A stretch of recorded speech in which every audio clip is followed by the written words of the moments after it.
Friends, இப்போ எல்லாருக்கும் கூட பிறந்த சகோதர சகோதரிகள் இருப்பாங்க. அந்த மாதிரி எனக்கு ஒரு சகோதரி இருக்கா. சகோதரனா இருக்கா, சகோதரி இருக்கா. ஆனால் சகோதரி இருக்கா பார்த்தீங்களா, அவள் இருக்கிற மாதிரி ஒரு சகோதரி யாருக்கும் கிடைக்கவே கூடாது. ஏன் தானே கேட்குறீங்க? அதை சொல்கிறதுக்காக தான் இந்த வீடியோ உங்களுக்காக.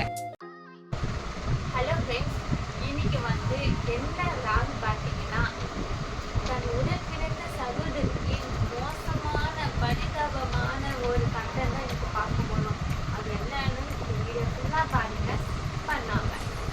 வீடியோவில் இப்போ நம்ம என்ன பார்க்க போகிறோம் பார்த்தீங்கன்னா, என்னோட உடன் பிறந்த சகோதரி, வேற யாரும் இல்லை மக்களே, என்னோட உடன் பிறந்த சகோதரி. அவகிட்ட ஒரு நாள் சண்டை, டெய்லியும் அடிக்கடிக்கு சண்டை நடந்துட்டு தான் இருக்கும். அந்த மாதிரி சண்டை வந்தப்போ நான் வந்து அந்த சண்டையில் வின் பண்ணிட்டேன். ஸோ அதை பழி வாங்கிறதுக்காக என்ன நடந்தது தெரியுமா, என்னோட கையில் மெசேஜ் ஆல்ரெடி வச்சுருந்தேன். அந்த டிசைன் வந்து எனக்கு ரொம்ப பிடிச்சிருக்குது. ஸோ அந்த டிசைன் மேலேயே நான் இந்த மெசேஜ் அழிச்சிட்டு ஃபஸ்ட்டு டேட்லாம் சொல்லிட்டு ரெடி பண்ணிவிட்டு வச்சுட்டே இருந்தேன். என்னோட உடன்பிறந்த சகோதரி என்ன பண்ண தெரியுமா, நான் உனக்கு மெசேஜ் சூப்பராக போட்டு வைக்கணும்னு சொல்லிட்டு நான் வேணாம்னு சொல்லியோ வேணும்ட்டே வாங்கி என்னோட ஹேண்ட்லைன் லோட்டஸ் மாதிரி வந்துட்டான். சரி ஓகே, ஏதோ நல்லா வெக்கப்பட கொடுத்து அப்போ நான் நினச்சேன். அப்போ பார்த்தீங்கன்னா எப்படின்னா ஏதோ டிசைன் போல இருக்குது அப்படின்னு சொல்லி நினச்சேன். ஃபைனலாக இப்படி இருக்குது. எல்கேஜி ஸ்டூடெண்ட்ஸ்க்கு வைக்கிற மாதிரி இவ்வளோ மோசமான மெசேஜ் வச்சுட்டான்.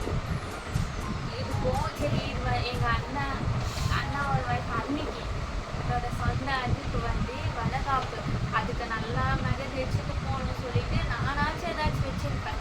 ஆனால் என்னோட உடன் பிறந்த சகோதரி என்ன பண்ணா பார்த்தீங்கன்னா, இந்த மாதிரி அலங்கோலமான ஒரு மண்ணாடி வச்சு விட்டுட்டான். அதுக்கப்புறம் பார்த்தீங்கன்னா ரொம்ப ஒரு மோசமான மனநிலை மாறிட்டு என்ன பண்ணுறது, அதுக்குள்ளே நைட் ஆகிடுச்சு, தூங்கிட்டேன். சரி ஓகே, ஏதோ பார்த்துக்கலாம், இது அப்புறமா சரி ஃபஸ்ட் வைக்கலாம். ஆனால் ஃப்ரெண்ட்ஸ், இது கூட பரவாயில்ல.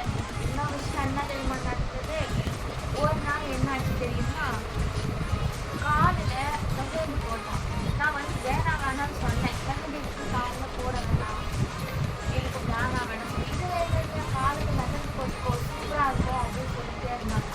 சரி, உண்மையான பாசத்தினால ஒரு நல்லா சூப்பராக போடுவா அப்படின்னு சொல்லிட்டு என் காலில் போட்டான். பார்த்துட்டு இந்த காலில் வந்து மெசேஜ் வந்து போட்டு விட்டான். அதுக்கப்புறம் பார்த்தீங்கன்னா அவன் நல்லா அழகாக மதியம் வச்சு விடுவான். மெசேஜ் சூப்பராக பக்காவாக இருக்கும். பார்த்தா அவன் என்ன பண்ணா தெரியுமா, சரி ஓகே ஓரளவுக்கு நல்லா தான் இருந்துச்சு மெகந்தி.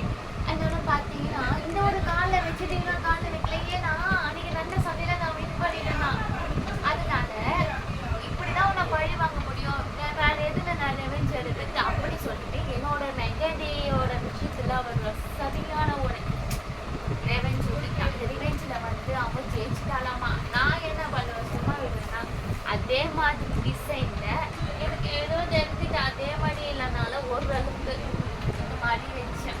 எனக்கு ஏதோ ஓரளவுக்கு கொஞ்சம் அப்படின்னு நான் வந்து சொல்லிட்டேன். இது மாதிரிலாம் பண்ணுறாங்க ஃப்ரெண்ட்ஸ். உடன் பிறந்த சகோதரிகள்